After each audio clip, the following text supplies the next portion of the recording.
106 сабақ бірінші тапсырма өрнектерді оқы. 4 пен А-ның көбейтіндісін 2-ге бөлеміз. Біріншісінде.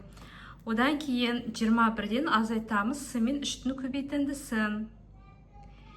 Келесі 3 пен 5-дің көбейтіндісіне X-ті қосамыз.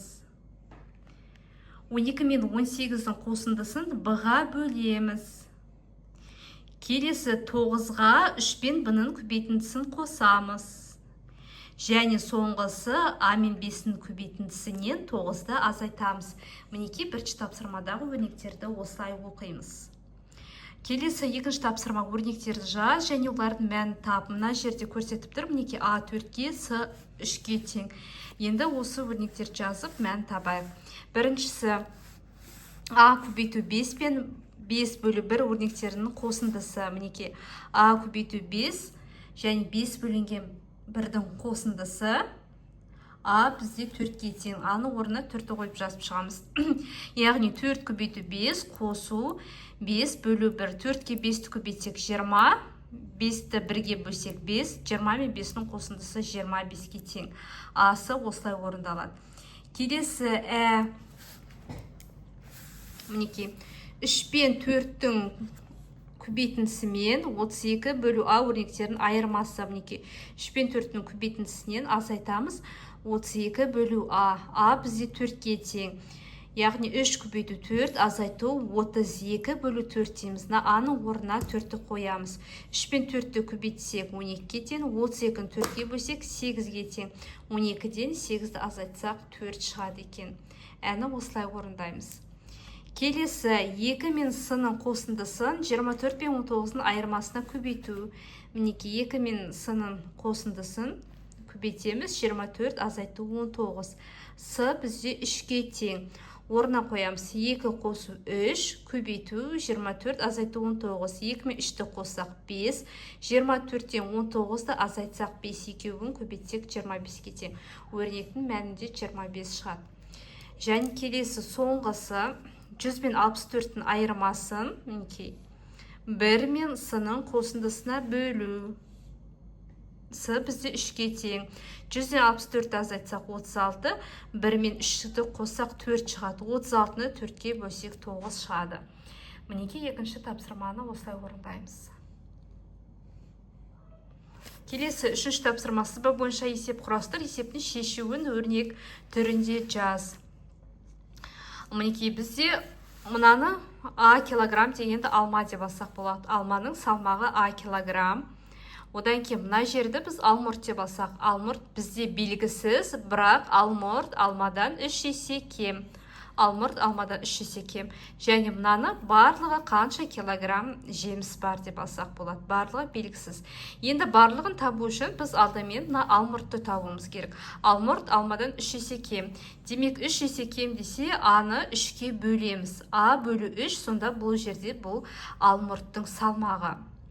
Ал енді барлығын табу үшін осы алма мен алмұртты қосамыз. Алма бізде А килограмм, оған қосамыз алмұрт А бөлу 3. Мінеки А бөлу 3. Сонда барлығының салмағы шығады екен. Мінеки үшінші тапсырма осылай орындалады.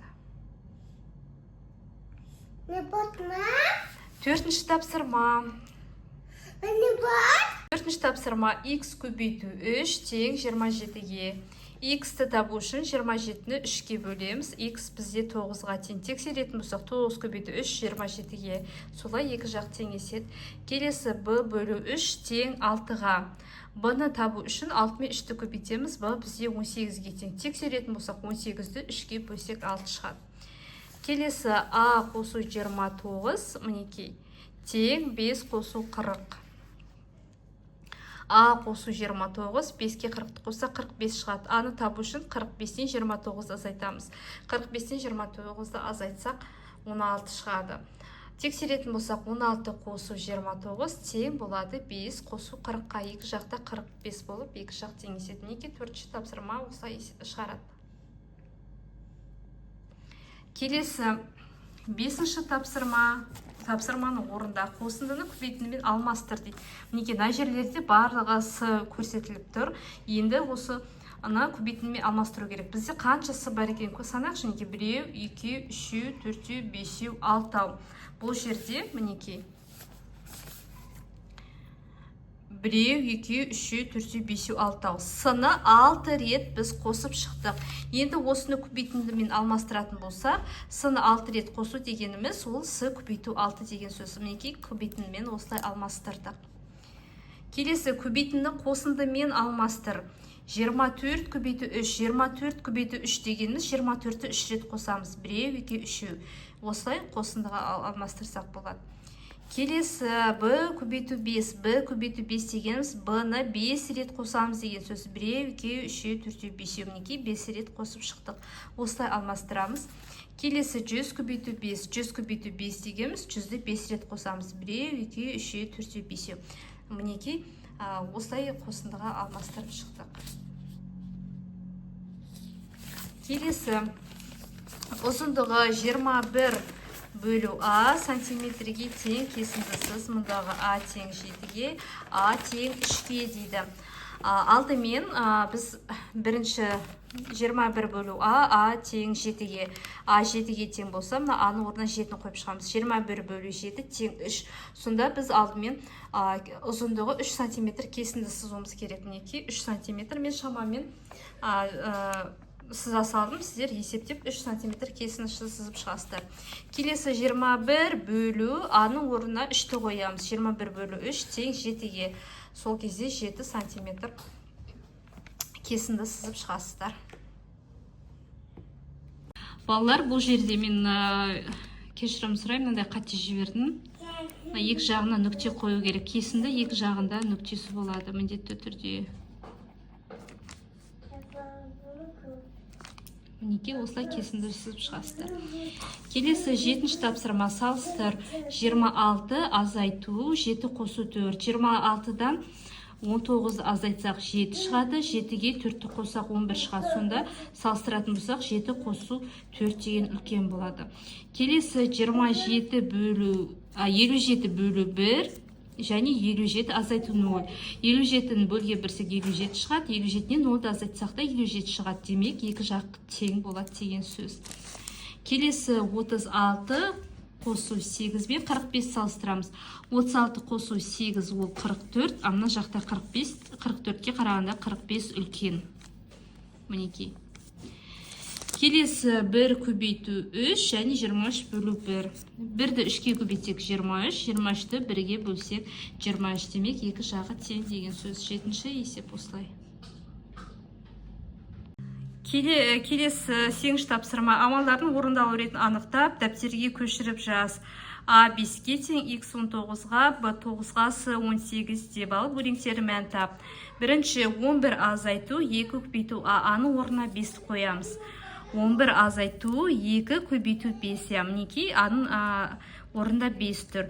2-ге 5-ті көбейтсек 10, 11-ден 10-да азайтсақ 1 шығады. Келесі 9 қосу x бөлу 4. 9 қосу x бөлу 4. X-ның орнына 19 қоямыз. 9-ға 19 қосақ 28, оны 4-ке бөлсек 7 шығады. Келесі 9 көбейту 2 азайту b-ның орнына 9 жазамыз. 9 көбейту 2 азайту 9. 9-ды 2 көбейтсек 18, одан 9 азайтсақ 9 шығады. Келесі 36 азайту с бөлу 2, сының орнына 18 қоямыз. 36 азайту 18 бөлу 2, 18 2-ке бөлсек 9, 36-дан 9 азайтсақ 27 шығады. Мінекей 8-ші тапсырманы осылай орындаймыз. Және соңғы ойлан тап. Сәуле атасынан сіз неше жастасыз деп сұрады. Атасы, егер менің жасым 7 есе кеміткенде шыққан санды 7-ге кемітсең 3 шығады. Менің жасым нешеде екен өзің таба ғой деді. Сәуленің атасы неше жаста? Мінеке Сәуленің атасын біз X деп аламыз. Енді менің жасым X болса, 7 есе кеміткенде деген демек 7-ге бөлеміз деген сөз. Және шыққан санды 7-ге кемітсең, 2 шығады, тағы да 7-ге азайтса 3 шығады дейді. Мінекей бізде осындай өрнек шығады. Енді осыдан біз X табуымыз керек. X бөлу 7 азайту 7 тең 3. X бөлу тең дейміз, мына 7-ні мына бетіне шығарамыз, 3 қосу 7 дейміз. Сонда x бөлу 7 тең 10. X-ті табу үшін 10 мен 7-ні көбейтеміз. Сонда бізде x 70 шығады. Сонда Сәуленің атасы 70 жаста. Сұрақтарыңыз болса комментарияға жазыңыздар, міндетті түрде жауап беремін. Менің каналыма тіркеліп, видеоға лайк басуды ұмытпаңыздар. Рахмет.